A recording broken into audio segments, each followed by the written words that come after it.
살롬 여러분 반갑습니다. 제 목소리가 조금은 좀 이상합니다. 아마 목감기 온 것 같아요. 이 환절기에 특별히 목감기가 오기 쉽다고 하니까 여러분들도 조심하시면 좋겠습니다. 자, 통성경 길러잡이 가정 여러분, 통성경 뭘 의미하는지 얼마든지 이제 얘기할 수 있겠죠. 그래서 통성경, 이 성경을 통으로 볼 때 성경 속에 담긴 하나님의 마음을 스무마당으로 잘 표현했는데, 그 스무마당을 우리 같이 한번 노래 한번 모처럼 불러보고 시작하면 좋을 것 같습니다. 기억하는 의미에서 암송하면서 한번 불러봐요.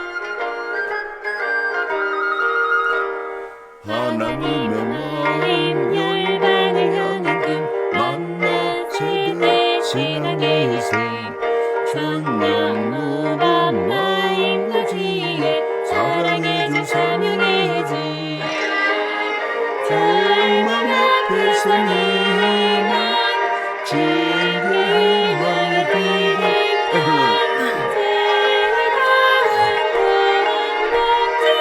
어떻게와 이렇게서요 기쁨이 한 탄생 한 영혼 사랑 용서를 향한 열정 영광과 평화로의 초리 열리는 제자시대 진리를 넘어 성공의 준비된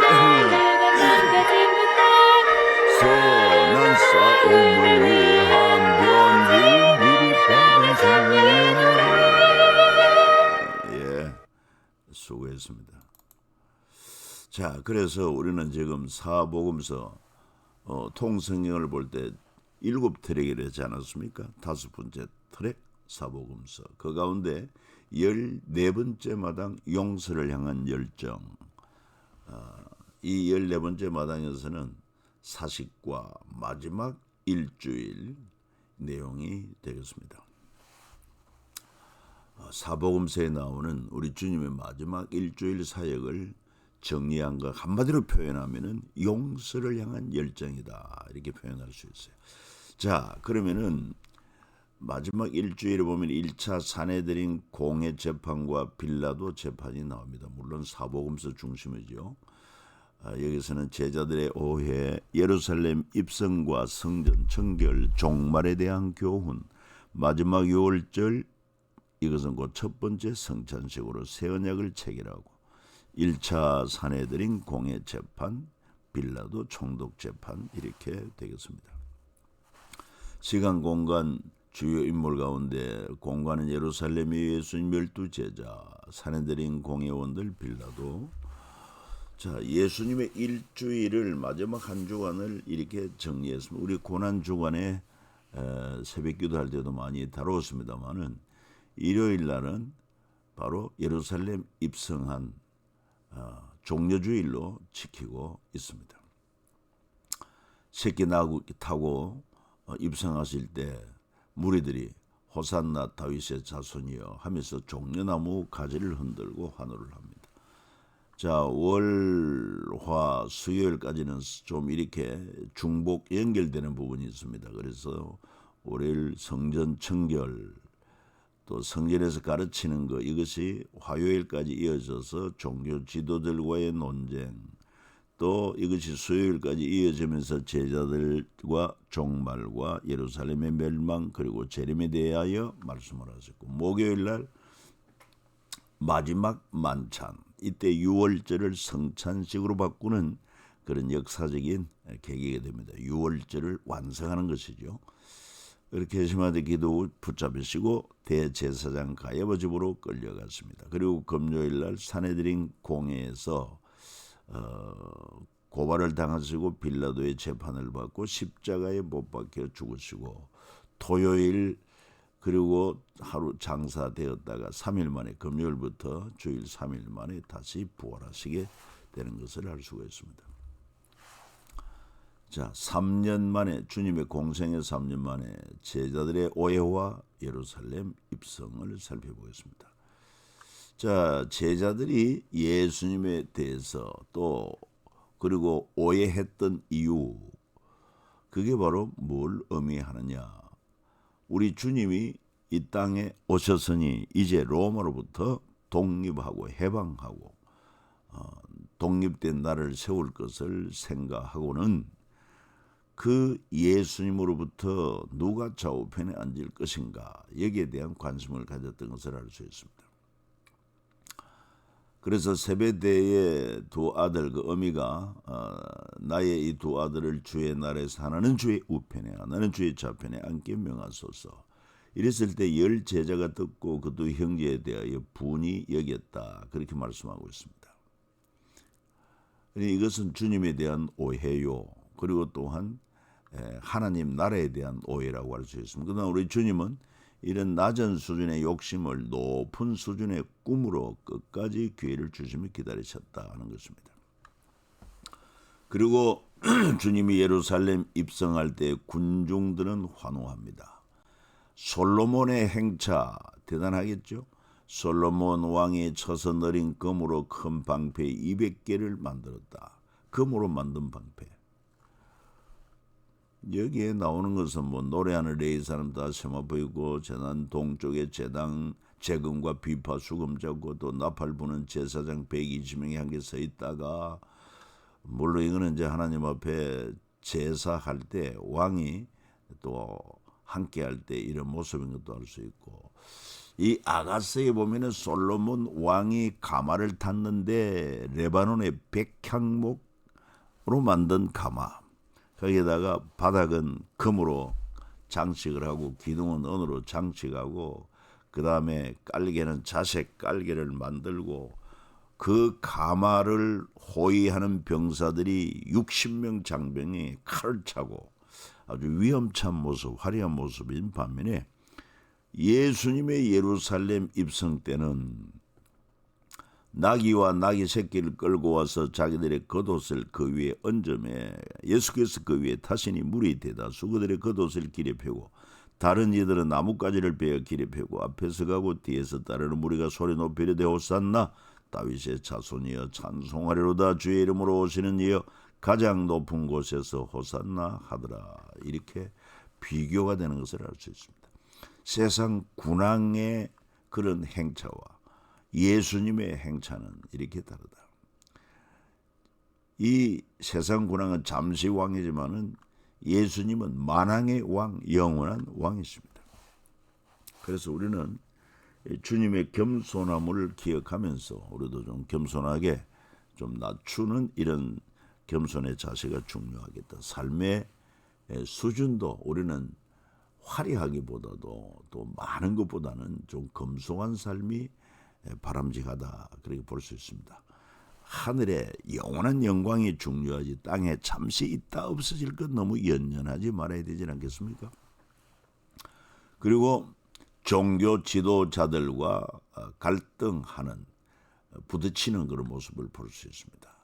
특별히 성전 청결 때 예루살렘 들어갈 때 온성이 소동했고, 그리고 성전에서 물건 파는 사람들을 강하게 꾸짖어 치고 내쫓아 치고, 그러면서 하신 말씀, 성전은 만민이 하나님께 기도하는 곳임을 상기시키고 있습니다. 이거는 일찍이 이사야서에 기록되어 있습니다.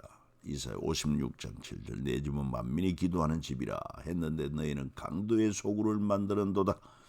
그때 대제사장 세력들이 두려워하면서 예수님을 죽일 궁리를 합니다.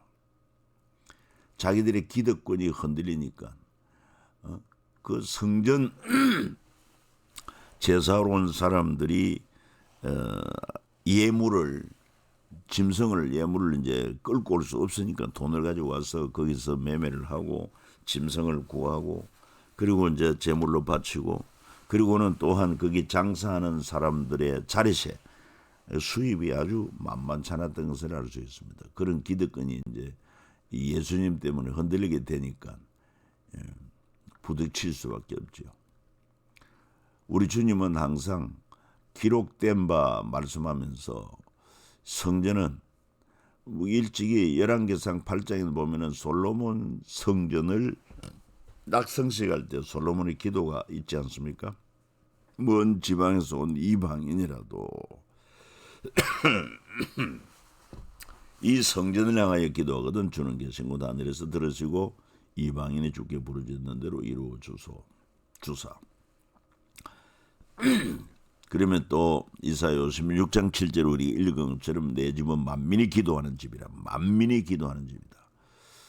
그런데 이 만민이 기도하는 집, 내 이름으로 일컬음 받는 이 집이 너희 눈에는 도둑의 소굴로 보이느냐, 이렇게 하면서 종교 지도자들과 부딪힌 것을 알 수 있습니다. 특별히 대제사장 세력들과 5차 대립이 크게 기록되어 있습니다. 성전 청결하고 할 때 대제사장들, 서기관, 장로들이 예수님에게 묻습니다. 무슨 권위로 이런 일을 하는 것이냐. 성전에 있어서는 대제사장이 최고의 권위를 가지고 있는데 너는 무슨 권위로 이렇게 하느냐. 그때 예수님은 답변하시기를, 그러면 나도 묻겠다. 요한의 세례가 하늘로부터냐 사람으로부터냐. 그 요한의 세례 요한의 그 권위가 하늘로부터 주어진 것이냐 사람으로부터 온 것이냐. 다시 말해서 예수님의 그 권위는, 성전 청결케 하는 권위는 하나님께로부터 온 것이다. 또 바리새인과 헤롯 땅이 예수님에게 시비를 겁니다. 가이사에게 세금 바치는 것이 옳습니까 옳지 않습니까? 이걸 통해서 세금을 바치라 하면은 이거는 바로 유대인의 반역자다 해서 예수님을 올무에 걸 것이고, 바치지 마라 하면은 로마에 고발할 것이고, 그래서 예수님은 가이사의 것은 가이사에게, 하나님의 것은 하나님께 바치라, 그렇게 답변을 하죠. 그 다음에 사두개인과의 충돌도 있습니다. 자, 사두개인들이 예수님에게 묻습니다. 한 7 형제가 있었는데 마지가 결혼하여 자식 없이 죽었다. 그러면 또 계대법에 따라서 둘째, 셋째 7 사람이 다 그를 아내로 취했는데 부활 때, 그들이 살아날 때 그 여자는 누구 아내가 되리까? 그때 예수님은, 하나님은 죽은 자의 하나님이 아니요 산 자의 하나님이시라. 너희가 크게 오해하였도다. 어리석음을 책망합니다. 하늘에 시집 장가가는 게 없어요. 그 다음에 서기관 율법사들이 모든 계명 중에 첫째가 무엇이냐, 또 예수님에게 올무를 잡기 위해서 물은 거죠. 첫째는 주 너의 하나님을 사랑하라 하신 것이요 둘째는 너희 이웃을 네 자신같이 사랑하라 하신 것이라. 이보다 더 큰 계명이 없느니라. 사랑의 계명이 최고의 계명이다. 또 바리새인들은 다윗의 자손에 대해서 또 시비를 걸 때 너희는 그리스도에 대하여 어떻게 생각하느냐, 누구의 자손이냐. 바로 그리스도가 다윗의 자손으로 오실 것을 말씀하고 있는 것입니다. 이렇게 종교 지도자들, 대제사장 세력들과 많은 그런 대립이 있었다 하는 것을 알 수가 있어요. 자, 우리도 오늘날 신앙생활을 하면서 진정 하나님의 마음이 무엇인지, 하나님의 뜻이 무엇인지 이것을 잘 헤아리지 못하면 이런 엉뚱한 잘못된 신앙에 빠질 수도 있다. 그래서 성경을 통으로 이해하고 하나님의 마음을 바르게 잘 이해하는 것이 중요하다는 것도 생각하면 좋겠습니다. 그 다음에 용서를 향한 열정에 보면은 종말에 대한 교훈 또한 나옵니다. 이 사복음서 후반부에 보면은 예수님 이후부터 세상 끝까지 종말 밑그림의 전부라고 말할 수 있습니다. 사실 성경에서 이 종말 마지막 때라고 하는 것은 예수님이 이 땅에 오셔서부터 세상 마지막 때까지를 종말의 때라 그렇게 볼 수 있어요. 자, 그래서 이 천국 복음이 모든 민족에게 전되기 위하여 온 세상에 전파되리니 그제야 끝이 오리라.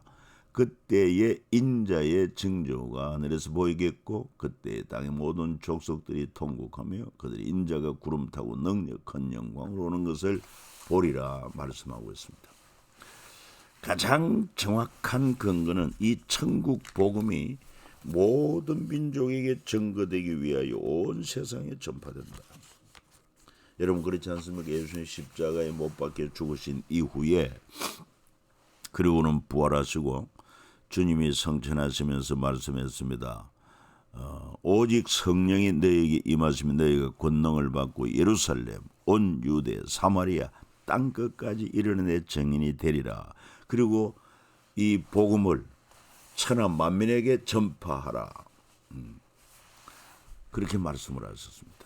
그래서 정말 그대로 오순절 성령이 임할 때 제자들이 권능을 받고 그 예루살렘에서 핍박이 일어나니까 유대 나라 전체로 흩어져서 또 복음을 전가하고 그리고는 또 빌립 집사와 같은 이런 인물이 사마리아 땅에 가서 그 다음에 바울 같은 자들이 로마까지, 당시 로마는 세계의 중심이고 또 세상의 끝이다 이렇게도 볼 수 있었습니다. 바울은 더 먼 서바나까지 가기를 원했던 것도 알 수가 있고 그래서 땅 끝까지 이르는 내 증인이 되리라 말씀한 것처럼 복음이 바울에 의해서 유럽을 복음하고 그 다음에 또 유럽에서 복음이 확산되고 됨으로 말미암아 영국에서 청교도들이 1620년 미국으로 건너와서 여러분 미국에서 복음이 꽃피지 않습니까? 그래서 1884년 미국의 언더우드 또 아펜젤러 선교사 이런 자들이 우리 한국 땅에 복음을 전하지 않습니까? 또 우리 한국에도 복음 받아가지고 오늘날에 와서는 얼마나 많은 그 선교사들을 세계 만방에 보내고 있습니까?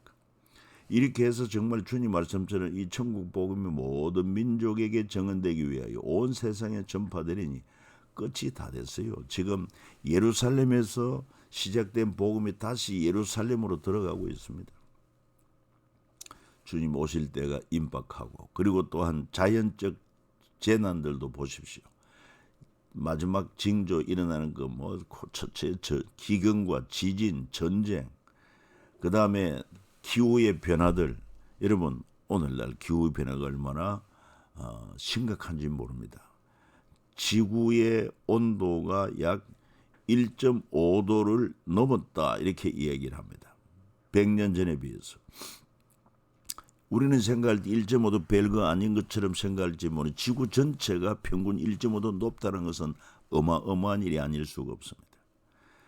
만약에 지구 온도가 3도까지 더 올라간다고 하면은 지구의 3분의 1 부분이 물에 잠긴다는 그런 주장하는 학자들도 있습니다. 여러분 곳곳에 홍수, 폭우로 인한 피해들, 폭염으로 인한 피해들, 화재로 인한 피해들 얼마나 무서운 재난들이 일어나고 있는지 몰라요. 오늘 이때 바로 주님이 재림할 때가 임박했다는 사실을 알고 깨어 준비해야 할 때인 것을 잊지 말아야 되겠습니다. 자, 그리고 예수님은 마지막 만찬, 목요일이죠. 마지막 6월절이자 첫 번째 성찬식이 되는 것입니다. 6월절의 중요한 의미는 뭡니까? 6월절은 바로 이스라엘 백성을 애굽의 종에서부터 해방시킬 때 10번째 재앙 가운데 마지막 재앙, 그때 죽음의 사자가 애굽 전역에 임할 때 하나님께서는 이스라엘 백성들에게는 그 장자의 죽음이 임하지 않도록 어떻게 하라고 그랬습니까? 양을 잡아 그 피를 문 좌우 설주에 바르고 그리고는 그 고기를 불에 구워 먹도록. 그게 6월절이었습니다. 6월절 바로 죽음의 재앙이 넘어간다, 지나간다. 6월이라는 것이 패스오버라고 말합니다. 그래가지고 그 짐승의 피로 말미암아 저들이 장자의 죽음에서 해방되고 그리고 애굽의 종에서 해방된 것입니다.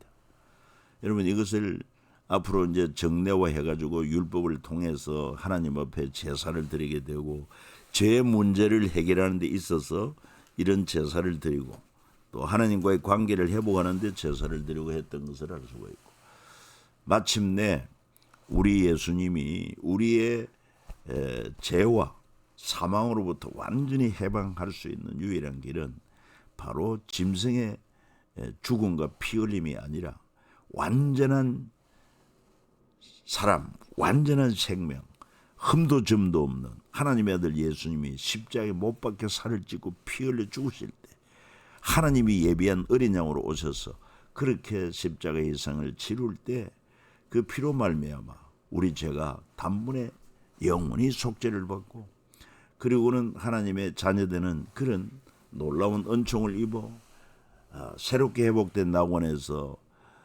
다시 회복된 영원한 생명을 누리게 된다는 거 아닙니까? 그래서 유월절은 완성이 된 거예요. 의미가 첫 번째 성찬식으로 바뀐 것입니다. 예수님의 살을 기념하고 예수님의 피를 기념함으로 그 살과 피를 먹고 마시는 자는 영생을 얻는 것입니다. 성경에 보면 첫 번째 유월절은 물론 출애굽 전날 밤 애굽에서, 두 번째 유월절은 출애굽 다음에 시내 광야에서 이걸 매년 잘 지켜야 함에도 불구하고 그렇지 못했던 것을 알 수 있습니다. 히스기야 때 유월절을 성대하게 지켰습니다. 예루살렘 성전에서. 요시야 때도 유월절을 성대하게 지켰습니다. 예루살렘 성전에서. 페르시아 때 페르시아 제국 지하에서 유월절을 지키는데 그건 귀한 공동체들이 재건된 스룹바벨 성전에서, 그리고 약 1500년째 마지막 유월절을 첫 번째 성찬식으로 바꾸었으니 로마 제국 때 유대 예루살렘 어느 큰집 다락방, 마가의 다락방이라고 합니다. 주님이 말씀하십니다. 내가 고난을 받기 전에 너희와 함께 유월절 먹기를 원하고 원하였노라. 떡을 가져 감사기도 하시고 떼어 그들에게 주시며 이르시되 이것은 너희를 위하여 주는 내 몸이라. 너희가 이를 행하여 나를 기념하라 하시고 저녁 먹은 후 잔도 그와 같이 하여 이르시되 이 잔은 내 피로 세우는 새 언약이니 곧 너희를 위하여 붓는 것이라. 그래서 놀라운 것은 마지막 만찬, 즉 유월절 만찬은 마지막이 되며 완성이 되고 첫 번째 성찬식으로 바뀌게 되었다는 것입니다. 이로 말미암아 더 이상 짐승의 희생 제사가 필요 없고 예수님의 십자가 대속의 그 희생 제사로 말미암아 단번에 영원히 속죄를 하고 믿는 자에게 영원한 생명을 주시는 역사가 일어나게 된 것입니다. 하늘로부터 온 생명의 떡 대신 예수 그리스도. 자, 그리고는 겟세마네 기도와 붙잡히심을 우리가 볼 수 있습니다. 주님께서는 이 십자가의 고난이 얼마나 무서운 형벌인지, 우리 인간의 죄를 지고 하나님과의 관계가 단절되는 순간, 하나님과 영원히 함께 계시는 분인데 일순간이라도 하나님과 단절되는 것을 그는 가장 큰 고통으로 여겼던 것입니다. 그래서 그 십자가 고난이 지나가기를 원했습니다. 힘쓰고 애써 더욱 간절히 기도하실 때 땀이 땅에 떨어지는 빗방울 같이 되더라. 그러면서 정말 내 마음이 매우 고민하고 죽게 되었다고 고백하면서 얼굴을 땅에 대시고 엎드려 기도하여 내 아버지여 만일 할만하시거든 이 잔을 내게서 지나가게 하옵소서. 그러나 나의 원대로 마시옵고 아버지 원대로 하옵소서. 이게 최상의 기도입니다. 우리는 많은 것을 하나님 앞에 기도로 요청할 수도 있습니다만 최상의 기도는 나의 원대로 마옵시고 아버지 뜻대로 하옵소서. 아버지 원하는 대로 하옵소서. 그래서 결국 하나님은 예수님의 간절한 기도에 침묵하시고 결국은 붙잡히시고 십자가를 지게 되죠. 붙잡힐 때 베드로가 칼을 들고 하속들을 대적하고 한 사람의 길을 베기도 합니다. 예수님 말씀합니다. 칼을 들어 칼집에 꽂아라. 내가 내 아버지께 구하여 지금 12군단 더 되는 천사를 보내시게 할 수 없는 줄 아느냐. 당시 한 군단은 로마 한 군단은 약 6,000명, 12군단 같으면 72,000명이 됩니다. 내가 만일 그렇게 한다면 이런 일이 있으리라 한 성경이 어떻게 이루어지겠느냐. 주님은 철저하게 성경을 성취하기 위하여, 하나님 말씀을 성취하기 위하여 오셨기 때문에 그렇습니다. 그래서 그러나 이렇게 된 것은 다 선지자들의 글을 이루려 함이라. 모든 성경은 하나님의 감동으로 된 것으로 여러분 그것이 역사 가운데 그대로 이루어져야 될 것 주님이 아시고 주님은 그렇게 순응하신 것을 알 수 있습니다.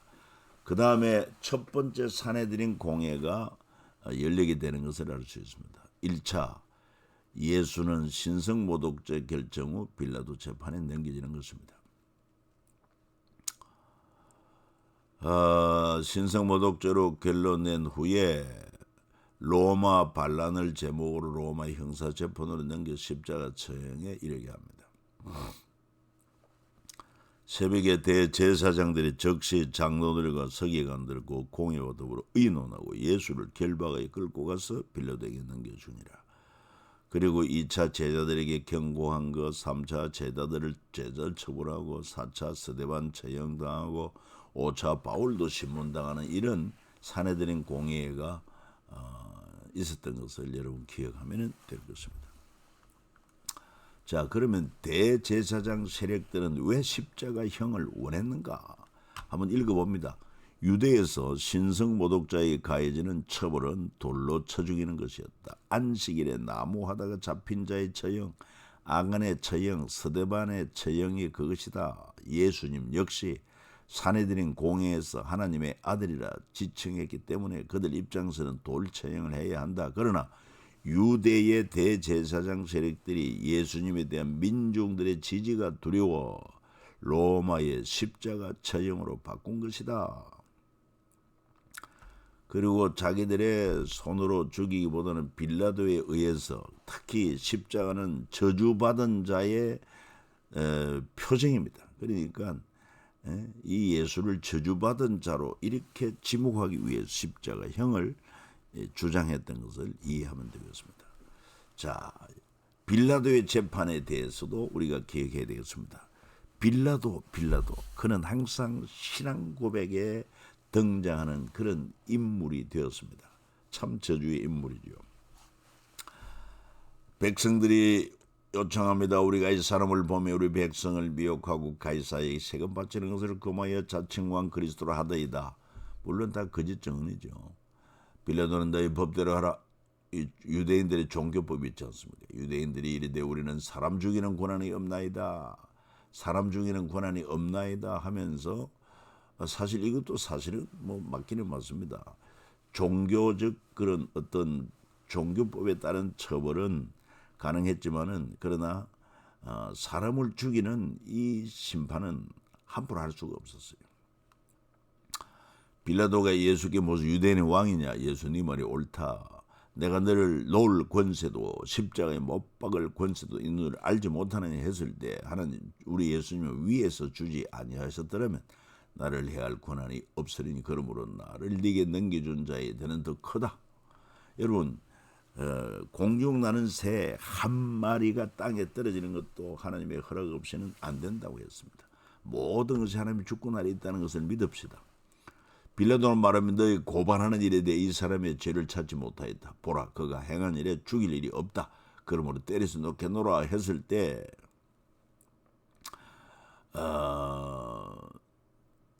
제사장들이 무리들이 반대를 하죠. 십자가에 못 박으라고. 그러니까 또 빌라도가 그러면 내가 누구를 너에게 놓아주기를 원하느냐? 바라바냐? 강도 바라바냐? 너희가 너희의 왕 그리스도라는 예수냐? 백성들이 말합니다. 바라바를 우리에게 놓아주시고 이 사람을 없이 하라고. 다시 한번 빌라도가 내가 그에게 아무 죄도 찾지 못한 것을 너희로 알게 하려 함이로라. 백성이 사람을 놓으면 가이사의 충신이 아니니이다. 무릇 자기를 왕이라 하는 자를 가이사를 반영하는 것이니이다. 가이사 황제가 있는데 이 예수를 유대인의 왕이라고 했으니 그래서 반역자가 아니냐 이 말이죠. 빌라도 내가 너희 왕을 십자가에 못 박으랴. 대제사장들이 가이사 외에는 대제사장과 그 세력들이 가이사 외에는 우리에게 왕이 없나이다. 십자가에 못 박게 하소서. 여러분 그렇지 않습니다. 우리의 왕은 오직 하나님이십니다. 주님이 우리의 영원한 왕이시지 않습니까? 그러면 로마의 총독 본디오 빌라도는 누구인가? 빌라도는 로마 2대 황제 디베로라고 나오지요. 정식 학명은 티베리우스에 의해 임명돼 유대 땅에 부임한 5번째 총독. 그는 AD 26년부터 10년간 유대, 사마리아, 이두메 지역을 통치했고 역사 기록에 의하면 그는 고집스럽고 잔인한 사람이었고 예수님 십자가 사건이 있었던 시점으로부터 7년 후 AD 36년경에 로마로 소환되어 해임이 되었다고 합니다. 그리고 참 지구 종말의 때까지 저주받은 이름으로 계속 그 이름이 드러나는 참 저주의 인물이죠. 자, 로마 제국의 명령, 빌라도 총독의 3가지 지도와 3가지 명령. 자, 빌라도 총독 십자가형을 피해가려는 3가지 지도. 너희가 그를 데려다가 너희 법대로 하라. 네가 유대인의 왕이냐? 전례대로 명절이 되면은 제수를 놓아주는 그런 계세가 있는데, 자, 아주 악명 높은 강도 바라바를 내어줄까? 아니면은 자칭 왕이라고 한 그리스도 예수를 내어줄까? 했을 때 저들은 끝까지 이 시도가 실패하게 되고 그래 되죠. 그래서 또한 로마 총독 빌라도의 3가지 명령은 또 뭐냐? 십자가 처형 언도, 십자가 처형 언도를 내리죠. 그 다음에 아레마다 사람 요셉이 시체를 요구할 때 시신을 가져가도록 허락해주고 로마 군인들에게 예수님 무덤 경비를 하도록 지시를 한 것. 그래서 십자가형을 피해가려는 3가지 시도가 있었다. 아울러 결국은 실패하니까 빌라도의 3가지 명령, 이것을 여러분들이 기억하면 참고하면 되겠습니다. 가장 중요한 것은 아마 마지막 6월절이 첫 번째 성찬식이 된 것 아니겠습니까? 이는 다른 말로 말하면 제사장 나라 제사에서 하나님 나라 예배로 여러분 전환된 것입니다. 첫 번째 6월절은 1년 어린 양의 피를 흠도 점도 없는 어린 양의 잡아 피를 흘리고 고기를 구워 먹는 것이었는데 1500년 후 하나님의 어린 양으로 세례 요한이 소개하죠. 그분이 하나님이 준비한 어린 양이다. 세상 죄를 지고 가는 하나님의 어린 양이라고 세례 요한이 예수님을 소개하지 않습니까? 그래서 그 말씀대로 마지막 6월절에 주님이 그 6월절에 성찬식을 합니다.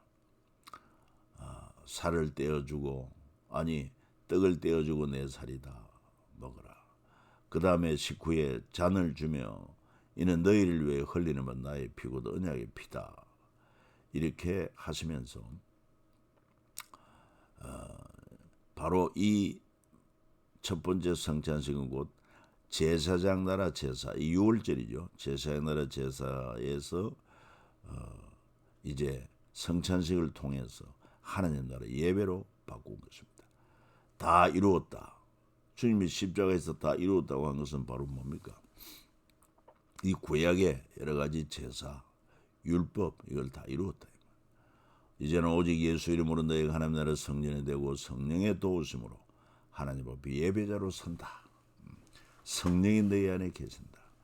그래서 예수님의 십자가는 하늘 지성소에 들어가신 것이다. 그때 성전 휘장이 찢어지셨는데 바로 성전 휘장 거기는 아무나 들어갈 수 없었어요.